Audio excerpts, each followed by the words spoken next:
Red button. Ooh, we're live. Hello, everyone. Welcome and happy Friday. Listen, our guest today is a phenomenal entrepreneur, actually stagingpreneur, and here I want to talk about her latest book, which is all about staging and the behind the scenes. But we're going to have a discussion that goes really deeper and really kind of covers any kind of business, really. If you're any kind of a solopreneur, entrepreneur, etc., Jennie's going to touch on some things, some really words of wisdom through her many, many years of success and struggle and really just, everything coming out at the top and excelling in what she's doing. And I think you will find some nuggets. I know you'll find some nuggets no matter what you do, what you sell, what you promote, etc. So without further ado, Jennie, welcome and thank you so much for being my guest. Thanks, Kat. Glad to be here. Hello, everybody. So let me give just a brief bio for Jennie for those of you who don't know Jennie. Oops, my rock fell. Okay. So Jennie is the chairwoman of IAHSP, which stands for, it's a long one, International Association of Home Staging Professionals, which I am happy to be a lifetime member. She is also the president and CEO of stagedhomes.com, where I got my initial training and also went on to get my master's training with Jennie in Denver. She does global training. She's the CEO, chief visionary of Sensational Home Staging in Denver, Colorado's most awarded and credentialed home staging company. So if you're in that area, hook up with Jennie and Sensational Home Staging. To date, she and her team, now I'm telling you these numbers and then we're going to kind of debunk these numbers because it's not necessarily something you need to go after if you don't want to go after. But just so you know the credibility of this woman, she and her team have helped over 6,600 properties, took their best staging over $3 billion in real estate since 2002. And I know you don't mention it here, Jennie, but you've started up two companies in two different states and, of course, has exceeded. She's won too many awards to actually list and is an industry leader in staging. And so with that, okay, Jennie, I do have to ask, you put here 6 kids. I thought you only have 4 kids. Well, so we sort of took in the two, my niece and nephew. Okay, and I had a feeling. Had a feeling you adopted them. So they're like, they're like our children. I mean, they're here, so we're parenting them. They're young adults, but we're helping. So they fit right into the mix. Sometimes more painful than giving birth through the loins. Yeah. And Jennie is the most recent, possibly Jima, of a little baby girl, Twyla, who is 1 month old. And congratulations to you and to Lauren and to the whole family for that. So all that to say, you need to listen up again, whether you have a staging business or any kind of business, because we're going to touch and we're going to dive right in, Jennie, because, like your show, we try to keep it now at 30 minutes or so. If we go over a little, it's not a big deal. People can fast forward. And just a little plug at the front end here.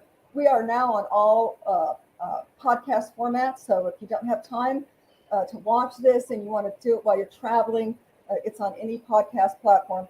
It's also going to be loaded up to our YouTube channel. It's actually live on our YouTube channel right now, as well as LinkedIn and 2 areas on our Facebook under Tada by Kat and Kat Trelinos. So you can find it anywhere and watch it or hear it anywhere. And Jennie, you are our 90th episode.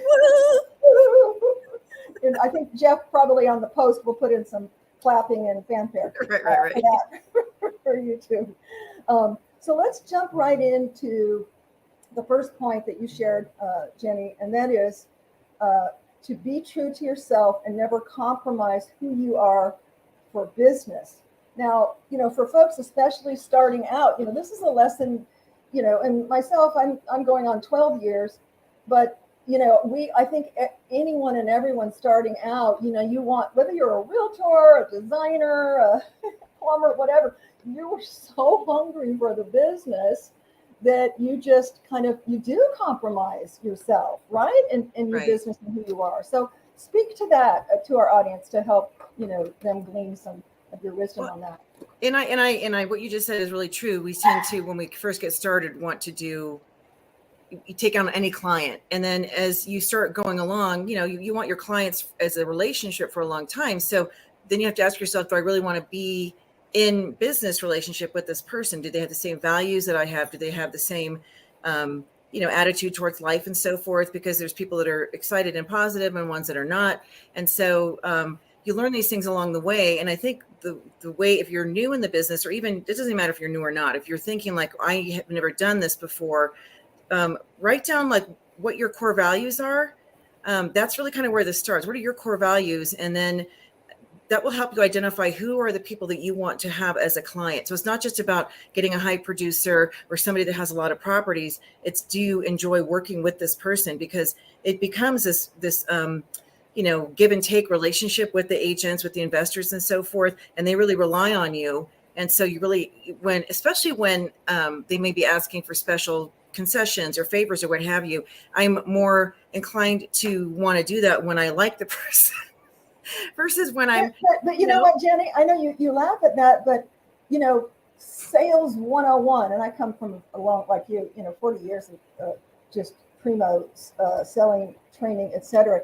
But 101 selling is that your relationship needs to trust, know, and like you. And that goes for the entrepreneur, solopreneur. You need that as well. Because, part of why anyone chose to be in business for themselves is to have, of course, flexibility, control, to have your values. And that is so critical to know your core values. I think so many people don't take the time to really be still and go, well, what are my core values? For me, like one of the things that's a trigger for me right up, because I'm huge on the big C, communication. And in our job, in any, I think, business, communication can be key. In ours, it's probably even more prevalent because there are so many people in the mix that you need to communicate with. And if you're not on the same communication level, like if in the very beginning they ghost you or don't get back for 6 days or don't, give you the information that you need to help them, that might be a signal, if it's part of your core values, that, maybe we're not a good fit. Right. And so how do you handle that when, I can share with you what I do, but I want to hear what you do. How do you handle that if you identify that up front or any time during the process in this relationship, that it's just not going to work and it's not going to be in alignment with the truth of who you are and how you want to do business? How do you handle that, Jenny? Well, I've actually had it, a couple of times where it got to that point where I had to really fire the client, if you will. I always saw the project through, but then I said to myself, I'm not going to work with this person again. And there was one in particular, it was right after my father had died. And I talk about it in the book. And it was an agent who we'd done a staging, it was a hands-on. The seller was supposed to prep. It was a divorce situation. He didn't do one thing. And so the team gets there and the house wasn't ready. But there was never anything like, hey, thanks for doing it anyway. Thanks for muddling through. It was just these demands that there's one too many plants in the kitchen and there's this and there's that. And she disrespected the team. She disrespected me, our process. When I got our furniture back, his cat had hair all over these brand new chairs, even though they weren't supposed to do that. So to me, that's just a big red flag that this person doesn't respect the process of the company. And we're not, even though we serve realtors, we serve investors. So in the hierarchy, I always kind of say, like, if realtors are here, we serve them. We're not like on the same plane. And it's not about, them, being able to boss us around, but that we are in business to serve our customers. Right. And so when I was feeling, if you feel disrespected by that, your inner knower is going to tell you, like, this is not a good fit. And so I actually felt very, very liberated being able to say, I don't want to work with you. And I didn't do it in a nasty way. I just said, I like you as a person. I just don't think we're a good fit for working together based on how you want to run things. And she wanted to control everything. And maybe there was a lack of a trust factor. I don't know. But you don't have to stay with a client just because they've used you before. You can say, I'm unavailable, or this is, I think we're not a really good fit for working together because I need better communication and I'm not getting that. So it's, depending on how you handle it, it doesn't have to be this big negative wake. And she was surprised that I fired her as my client. I didn't use that word, but I said, I like you as a person. I don't want this to wreck our, casual friendship. And, you have a way you like to do things and it doesn't fit with what I like to do. So good luck. And she ended up leaving the industry a short time later and moved out of state. So I don't think that was because of me, but it was just sort of an indication that I made the right choice, that she wasn't somebody that was committed long-term and had, she really had other stuff going on. Absolutely. And I think that's, you made a good point, Jenny, and that is with some people, like I don't even really go through the process of telling them why, because depending on their personality, they may be confronted and then they're going to start arguing. Well, you did this and well, I don't, it's like that's, if I've already drawn the line, I've pulled the string, I've in my mind fired you or not hired you, then, I find it best to just say that, based on everything that you've told me or everything I've seen, I don't think we're a good fit. Usually that's in the beginning of a relationship, whether it's design or staging. And then depending on if you have someone you don't like, you can refer, or someone who you think would be a better fit, like I can refer you to someone who might be a better fit. You give them 2 or 3 names. Yeah, I mean, you can recommend somebody else. I mean, you could also just say we're not available, or we're not doing that facet of our business anymore. Yeah. I have an agent now that, every time I send a quote off, she's asking for a price reduction. And I'm like, I'm pushing back because I'm like, I'm not in this to lose money. And what she shared was, people are struggling, they need to sell their properties. And I'm like, that's fine, but I'm not going to struggle because they're struggling. That's not my model. I'm not obligated to lower my prices, by a certain amount, because our profit margin per staging, it's not that huge. So that's why we have to do such high volume to meet the needs and the demands of my, what financially what I have to cover. And so when people do that, it's like, I didn't price gouge. I didn't overinflate it. And my pricing is fair. And in my mind, I'm thinking like, if you don't like this, you can go get another quote and you'll know that my pricing is fair. And I'm just tired of having to explain our value. Exactly. And based on what you deliver too. And when it comes to that too, I do the same thing. I'll say, I'm not the cheapest. I'm not the most expensive. I'm fair for what I deliver. Can you find someone cheaper? You probably can. The old adage, you get what you pay for. Right. So a delicate way, and I know you've done this, Jenny, that I will make that work, because some even, certain groups, it's part of their culture to negotiate. And, right. I can't do that. I'm not a discount staging professional, but here's what I can do. And so we'll remove something. So, right. I learned that in my many classes on the art of negotiation is never give something unless you take something away. Right. And we can scale back, or, you don't have the budget. We can always scale back. The first room I'm going to give up is going to be this one. And then they're like, you're doing the old takeaway. And then usually they'll come back, because we're not talking thousands of dollars. We're talking maybe a room might be a few hundred overall between the items and the staging time assigned to that. So, but it's just, that when either I want to work with people that see the value in what we do, that are excited to work with us, that know that we're going to get them the results that they want. I'm not interested in working with somebody that's going to question, how I can apply for the pricing. And, I love it when they tell me what my price should be. This price is too high. It should be lower. Well, what are you basing that on? Because you don't run a company like I do. You have no clue what my expenses are. And so, don't be afraid to stand up for yourselves. And we teach in our pricing course, and we've talked about it many, many times, don't lead with price. And the first time somebody pushes back, as Kat was saying, you don't want to drop your price. You can always eliminate an area to meet their budget. Yes. Don't immediately cave on, okay, I can do it for cheaper, because I'm sure one of the things we do in the master's course is we take a look at expenses and overhead and break that down. And then we talk about how much, let's say your overhead is $2,000 a month. I'm just throwing a number out, and you do 10 stagings a month. That means you have to have $200 in each of those projects just to cover your overhead. And what overhead would be your insurance, your courses, your events you attend, your marketing, your licensing. If you have warehouse space, storage space, your vehicles, all those things have to be covered with your overhead. So if you're not allotting certain amount of money per staging throughout the year doing that, at the end of the year, when you do your summary and taxes and so forth, you very well could be running in the red instead of in the black, because you didn't account for all the expenses you have. So it's good to take a look at that. And again, these people who never run a business don't have any clue. We happen to have a large warehouse. I pay an extremely amazing rate on that. I mean, if it were anywhere else, I wouldn't be able to afford it, I'm sure, for the size. But I know that my nut to crack on a normal month is like $17K. between the warehouse, the truck, the insurance, the staging team, the things, if I know we're going to be out there, that's the amount that goes out the door.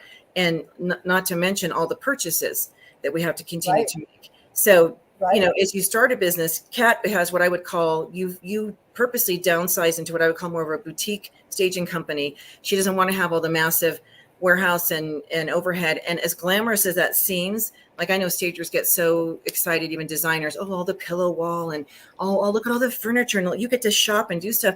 Yeah. And you own all that stuff. And when it breaks, I told my guys, a piece of furniture has to stay out at least 6 months for it to turn into a profit stream. Because let's say it may be a little bit less. Let's say I pay $600 for a couch. That's 6 months because I'm going to rent it probably for $1,000, lease it out for $100 a month. And so after 6 months, now it becomes profit. Well, if they bust it in the second or third month and I'm toast, I now just lost $400. And so you have to really analyze your business that way to see, am I covering my expenses? And, you don't have to be the massive, largest company out there. So, as you plan, be strategic with your business planning. I sort of fell into it. I just was like, I didn't know when I got started, I didn't know if staging would take off. In fact, I was told multiple times, we don't need you here, go back to the Bay Area. The market's hot, we don't need to stage, and, a lot of discouraging messages. And so I just sort of started plodding along. I didn't know if what I was doing was right or wrong. And my business grew, and each phase has been organic, meaning I haven't, taken out any loans or anything like that for the company. But I fought having a warehouse because I didn't want, it's like having another job, that it's like having a whole nother thing to have to manage. And I didn't want to do that. And I was sort of forced into it. And I'm happy that we have the warehouse, but it's just I go up there and it's just like, oh my God, there's so much stuff that has to be put away, so much stuff that has to be repaired, so much stuff to get rid of. And it becomes like this overwhelming, never ending task. And so, yeah, Yes, we're having our third consecutive blowout sale, and I rented 2 huge units just to do it.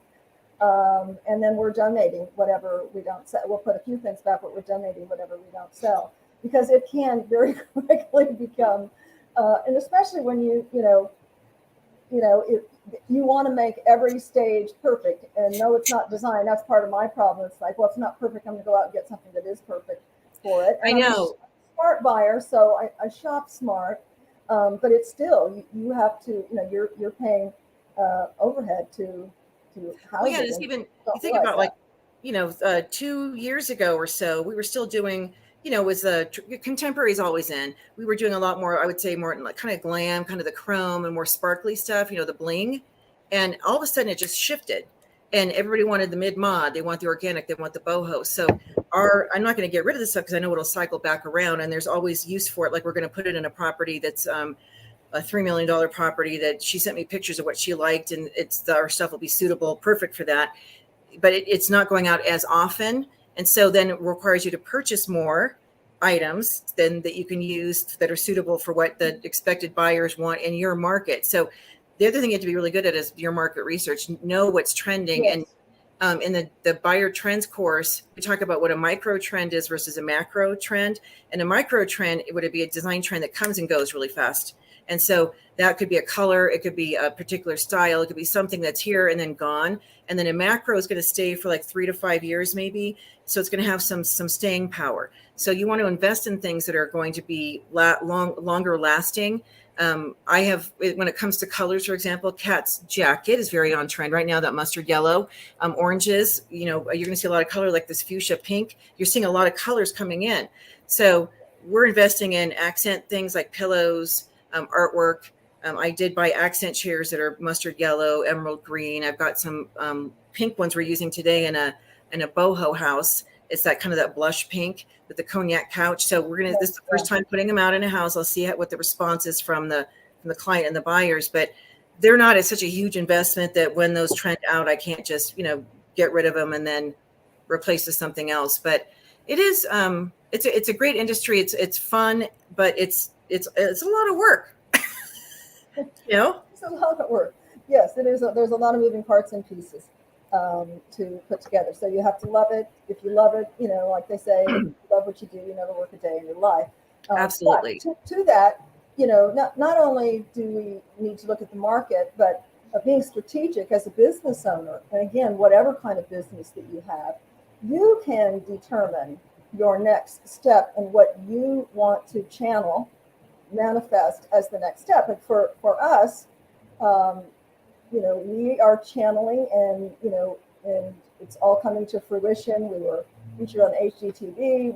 We've basically been doing luxury homes this year. But I'm not ready to get rid of the kind of farmhouse and the lower end yet, because we just did $1 million plus that was high end on that. So the linen sofas, matching linen sofas, went with the decor. But I'm strategically eliminating things that will not fit into $1 million, $3 million, multi-million luxury homes, because that's the play area I want to play in. Well, and $1 million is not $1 million like it was like even years ago. Yeah. But I hear you. We have rural properties, so they're horse properties and cows, and so I go buy a bunch of cow and horse artwork and things like even shoes and things that are going to be. And we do too. We've got Magnolia right near us. We just did one that's 3 acres. The home, I was shocked that it was $1.5 million, because the house didn't look like that. But we're looking at 4 acres, so with acreage and rural and things like that, it's much different. However, the buyer is still, if they are paying, $1 million to $5 million, whatever, and $1 million, they have a different expectation. So they do. Absolutely. And I think as you grow, so the book really kind of, if those of you that decide to purchase it, it's basically sort of like the 25 things 25 remembrances, reflections, and revelations of a pro home stager. And they're things that I wish I would have known, or things I've learned along the way, and things that I hope help other people to, as they go along, that I'm not the only one that's experienced this. If you've experienced it, like, man, I had the same thing happen to me. So that you're not the only one, or things to avoid. And so there's, lessons in the book as well. My journey is mine, but I'm hoping it will help other people who want to get into the industry understand what what it's all about and what it takes to grow. And so I put, like in the book, my very first vacant staging, which ended up in the newspaper, and it was in the Sacramento area, because that's where you cringe today, right? I wish I pulled it. It's in the book, and I don't. The book hard copies are coming, but it was a property in the Sacramento area, and nobody had been doing vacant properties up to this point. None of them were being staged. And so this was the first one, and it was a vignette. So it was in a retirement community. The property was vacant. The one next door was vacant. So I staged this one. But back then, so we're talking in, 21 years ago, a little chair, end table, a tree. Right. So for those of you who don't know what vignette staging is, and maybe you're in another industry, we used to do it back in the day. It was kind of the, birthing of staging, where you would, and we get some of our realtors, or affectionately called stagers, do it. We lean a picture across the fireplace, put a chair with a little throw and a greenery, and you would call that staging. And so vignette staging is what we call them. And it worked. The house sold. I didn't, when I got started, I didn't have money to go buy stuff. So I remember I took stuff out of my house, and my mom gave me a little rug that was super undersized. I took a purple chair and an ottoman out of my bedroom and tried to squeeze that in the bedroom door, and I couldn't make it fit. So literally in the bedroom, it was my purple ottoman, but not the chair, a hat box, a Michael's tree that maybe had like 7 leaves on it, puffed up like we're going to the show, like we're going to make it look good. And then a piece of art, and then a throw, and the house sold, and everybody was really happy with it. It was the first, foray into that whole experience for that entire market. But I look back, I'm thinking like, oh my God, it was just, I would never do that today. What was I thinking? So fast forward. And so for those of thinking of getting into staging today, HGTV, it's been kind of a double-edged sword, because, it's not real. It doesn't cost what they say it costs, because they had so many donations. It's fast forward. It took 2 weeks, not 2 days, all that kind of stuff. However, it has brought to light and to the consciousness of staging and the importance of staging. But as you know, Jenny, the expectation now is, I tell my clients also, when they want me to reduce prices, like, it's going to look like a model home. And I don't compromise that because you want to pay less. I'll do less rooms. Those rooms are still going to look like a model home and have a wow factor. And I think, as you know, the expectation has grown as the industry has grown. So what does that mean? Well, it means a lot more investment in inventory and being Absolutely. creative. I know we have some stagers I've done myself, create your own artwork, Yeah. all kinds of things, to help you augment with that, buying smart on marketplace, redoing things, things like that. But the bottom line is it needs to be pulled all together and look like a model home, because that's what folks are expecting today. Well, yeah. And so the house that I mentioned earlier, that is a 3 million. So it's a 10,000 square footer. It was staged. First, the listing agent that no longer has a listing, so the interior was kind of a lightish gray color. So it was neutral. She had the sellers paint maroon on either side of this fireplace and also in the kitchen, and then added teal, also paint. Horrible. And then the staging was, because this house is, it's a ways from Denver, and it is acreage and so forth, but it's not a country home. But they put like this country hutch and this undersized sectional, and so I mean nothing. It just completely missed the mark. And so that's realtor was removed. The new one came in. They're painting out the maroon. They can't paint out the teal. And then we're going to come and stage it properly. And so my message to stagers has been lately, like, if you can't deliver what the client expects, and more importantly, who's the client, they're paying you, but what's what the buyer expects, who's buying that house, what do they want to see in that property? You need to know the demographics. And if you cannot deliver that level of staging, pass, because it'd be better for you to say no than to affect your reputation. Or partner. Pass or partner, pass it off to somebody else, partner with somebody that has the things that you need. And so that you can do a proper job. Because to me, when a staging isn't done to standard and it looks like that, or, just has a vignette stuff, I think it negatively impacts the overall industry. It affects all of us, because people go, well, that's what staging is. I mean, I could, and so they form opinions about it, versus when it looks fabulous and it's to standard for the property price point, the elements in the property and so forth, then it's like, wow, they really do an amazing job, and that helps increase our value. But if they think we just grabbed any old stuff from like a Salvation Army or thrift store from our own houses and threw it in a house, that's why they come back and go, well, you can do this room thing. Don't you just take it out of your house? Or, they don't see the value, because we're not showing them. And that's what education, I think education is so important. I stress in all of my communication that all staging companies are not created equal. Okay. And I'm not saying, oh, others are bad. It's like, I try to educate my realtors and sellers, this is, look at my portfolio, here's, in fact, I did a segment on it for Now Media TV. There's 5 things you need to look at when you're looking to hire a staging professional. One of which is training, which you can get through Jennie from stagehomes.com. Portfolio, look at their portfolio. That's going to tell you, what kind of inventory they have, how they put it together, and are you a good fit? I tell folks, if you're looking for traditional, they're probably not your staging company, because I don't resonate and I don't purchase things that are traditional. Now, that's not a huge segment. I think most people are, going into the transitional, which of course we do that. But if you're looking for traditional, and if that's a design client as well, I will pass, because I don't do traditional. So, every staging company is not created equal. Look and see who's the fit for you based on their credentials. It's a pretty unregulated industry, Jennie, as you know, and that's why education is so critical. I think I have almost every, credential from Jennie's school that I can get, most of them that fit me. I'm close to taking the Airbnb one. It hasn't been a fit for me, but I've been doing some beach houses and Airbnb. But, get education, get educated, because if not, it's just a hobby, and you want to be able to bring the best to your clients. And I think you can only take your talent and, oh, I've always been good at this, and people say I'm really good at putting things together. Well, take that talent and put some meat behind it, because you want to be able to tell sellers and clients the why, even your team, the why. When I make a change, on a stage, my team appreciates that I tell them, let me tell you why I made that change. Right. Now, is there more than one way to stage? Absolutely. It's a creative, it's an art. But if there is a design element, a spatial element, a color element, then you're absolutely going to do correction on that. But get yourself education. So go ahead, Jennie. No, I was going to say, and that's really crucial, is to always be taking a look at your own work and then tweaking it, adjusting. So, our bedrooms, for example, I really had to push the team. I wanted 2 pieces of art behind the nightstands with the lamps are when we can do that are companions, because I think that's the focal point. And I know I had to repeat it a few times before they finally got it. Like, this is what I want. You guys need to be doing this.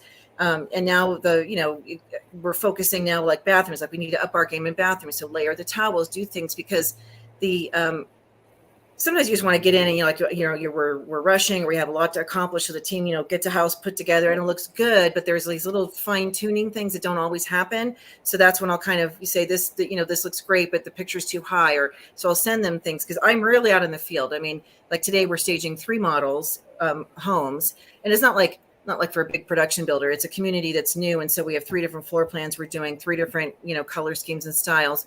One of them, actually, last week, the client wrote and he said, "You're never going to believe it, but they found a dead guy in one of the properties we were going to stage." And I don't know the details on it. He won't know until after the properties sell, because he doesn't want to have to get into disclosing all that. But you just never know what you're going to find. And so, I would love to be on site with them, but I have 3 stagers. I have, 3 movers that are on point today. So I don't have to be in the field. And that's in growing a business. If you are a business owner that wants to be hands-on all the time, then as you grow, you'll have to then find people that can handle the back office things, and vice versa. Because I consider myself, in the real estate terms, like the rainmaker. I'm bringing the business in, I'm closing the sale, I'm bringing the revenue in, and the team is doing the installation. And I still love doing the creative part. I don't not enjoy it. I miss sometimes being out in the field, but my best use of my time and effort is on the computer, on the phone, securing business, doing the marketing that brings in the business. And that's really the key, is to know where your strengths are too. Absolutely. Know your strengths, know what lights you up and what you love to do. Myself, I'm on every stage. Very rarely am I not. Maybe hands-on occupied, but I create the design. I don't pull the design. I have a great gal now that does warehouse and pulls it and packs it. But what lights me up is seeing my vision come to fruition. So that's what lights me up, and that's why I'm a boutique, more as you call it, a boutique company, and that's what lights me up. So back to kind of some of your talking points. One of which is never sacrifice your life. When you look back, it's the memories you make that matter, not how many houses you stage. So whatever, again, whether it's staging or whatever kind of business, as business owners, you wear the hat of having to do everything: bring in the business, find the business, market the business, build the business, quote the business, do whatever the application it is, whether it's selling insurance or staging homes or designing homes. But within that, it comes a time, hopefully pretty sooner than later, that you need to delegate. Delegate the things that don't light you up as much. Yeah, like where is Jenny? Her strengths. She feels her strengths are in the marketing, which my strengths are marketing as well. But I've chosen to do it all. Well, you also have. I know Jeff helps you with some of that. You're lucky you have a spouse. You can do the cool graphics and stuff. To Jeff, yes. Yeah, yes, and I think that point is more about, like, a business is there to support your life. It's not there to take over your life. And there will be times when you are out of balance, that you're really focused on growing, but you don't want to stay there. And there's always going to be another opportunity. There's always going to be another phone call that's going to come in. Don't miss life because you're building a business. Because, and I, talk to this with our kids too. One of our sons, who's in real estate, he'll oftentimes forego coming to family things or what have. I have to work. And I'm like, you have to take time for yourself too. And life is not all about work. And in his mind, he has a goal to achieve a certain thing by a certain age. And once he gets to there, then he'll be able to have, he has plans to do other things and be able to relax. But, we're never guaranteed getting, you're not guaranteed. You're never guaranteed tomorrow. Yeah, absolutely. Right. So, and it takes letting go and releasing and knowing, knowing that it's okay to put, a priority ahead. Because, when it comes down to, again, our values, if you say your values are family and love and, whatever, but, on the pyramid of action items, you're spending time doing the opposite, that's where we get out of alignment. That's where we feel something just isn't right and we feel imbalanced and we don't know what it is. And that's because we're not living, we're not putting on our calendar the very things that we say are important to us. And I know family is important to you, Jenny, and I'm sure it is to Stephen too. He's young, he's focused, he's he's fortunate he has you to kind of reel in a little to say, hey, I know you want to be here, but you know what? That's still going to get there. Just take a minute.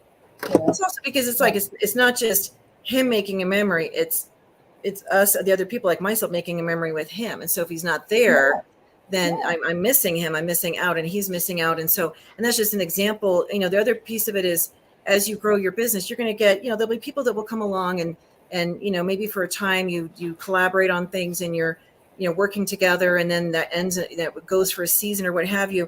You never want to feel like you made a mistake or you have regrets. And I was honest in the book that I do have some early on with the time commitment I made as a trainer, for example. I would be out 2 to 4 weeks a month, usually just 2 weeks, but there was times it was 3 to 4 weeks teaching. And it would be like, I'd have to fly in on a Monday or a Sunday and then teach. I'd fly home. So sometimes it was only 4 days gone. Sometimes it was 5. And I look back and, thankfully John held down the fort, but I love teaching. So I did it because I really love teaching other people, but I didn't have to be that person. And I took it upon myself to think like, I have to be this person. I have to be the reliable, loyal one. And honestly, it never occurred to me to say no.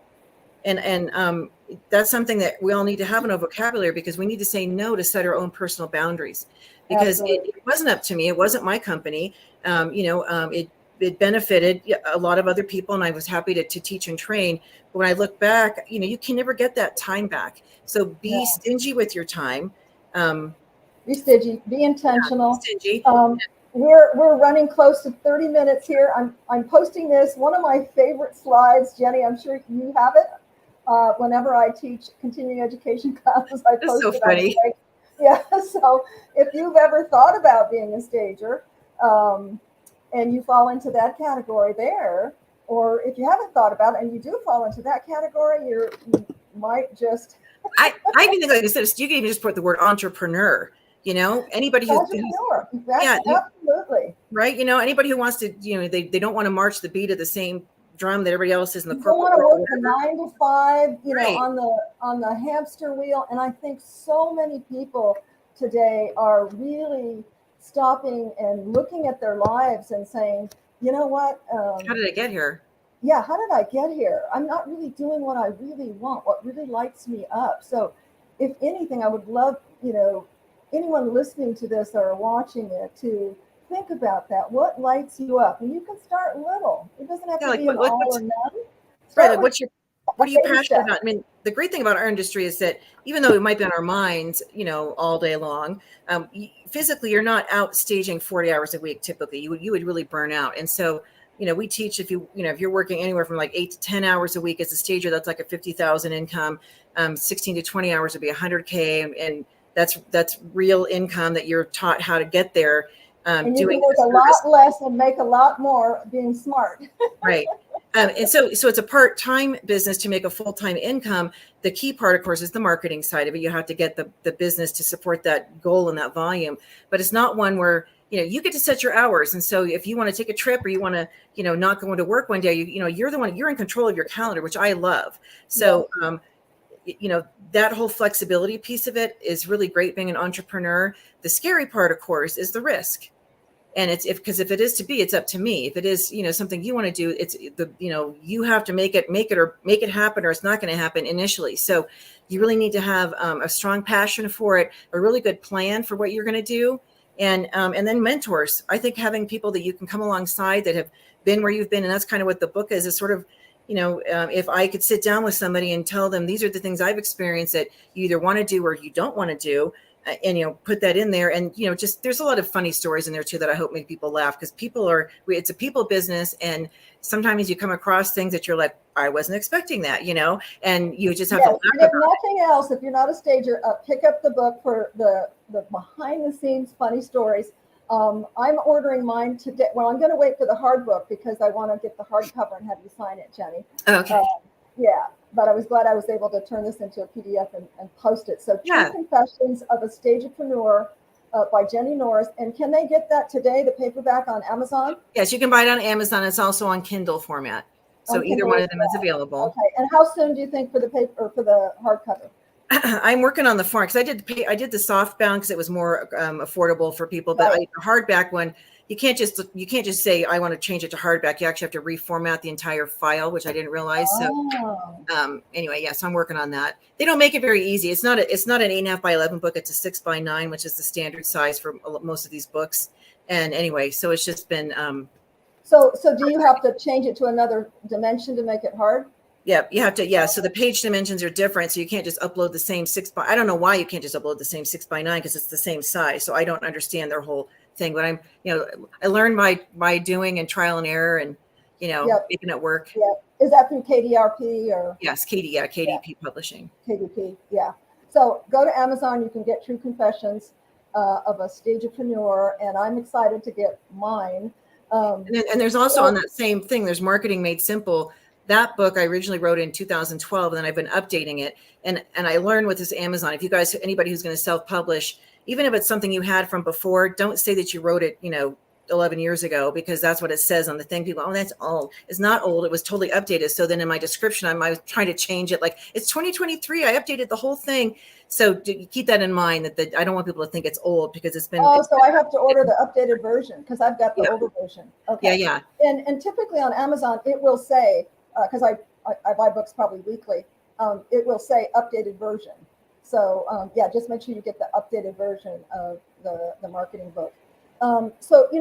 This is one of my favorite quotes, and I think it kind of speaks to what we talked about. If you're on the hamster wheel, if you're not loving what you do, etc. And it goes like this: stress is caused by being somewhere but wanting to be somewhere else. Be present. So be present with your passion. To Jenny's note, sit down and put on paper what are your core values, and you just might find what you just said, something else you want to do. Well, and what you just said, I mean, I literally have goosebumps on my arms because it's really, when you think about that, that's really, really true in any kind of life stress. So, we have choices. You make choices to be someplace, to be doing something, and we all have choices to do something different, whether when it's work related or what have you. And so, but it's that leap of faith that I think people are afraid of, and then that holds us back. And then is that cycle of stress. So free yourself from that. Take a risk. I have to say, with the whole digital world, and so there's so many resources online now that can help people who want to start a business. There's even like score.org where these retired executives help with people with business plans and so forth. And there's no cost for that.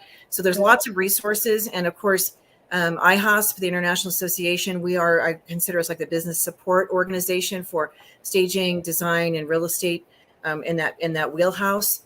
But there's lots of other entities that are able to help support somebody's, entrepreneur journey. And I will say that the generation, they say the Gen Z, which are the ones that are, they're probably in their early 20s to, and they're starting to get into the workforce more, and they're getting the houses, but they're the ones that they call nomads, and that they're not going to stay rooted in one place very often. But what I really liked about this generation is that they want to change the world. They really want to make a difference. And so these are ones I don't see being the corporate soldiers, the ones that are going to go in and spend 40 years in a place. They might learn something, but they're going to probably start their own company and be this business entrepreneur. And we have a whole generation that's kind of geared that way. So it's going to be interesting to see what the next, 2 decades brings. It will be. It's exciting. Yeah. Thank you so much, Jenny. Appreciate your Thanks, time. Can't wait to read your book.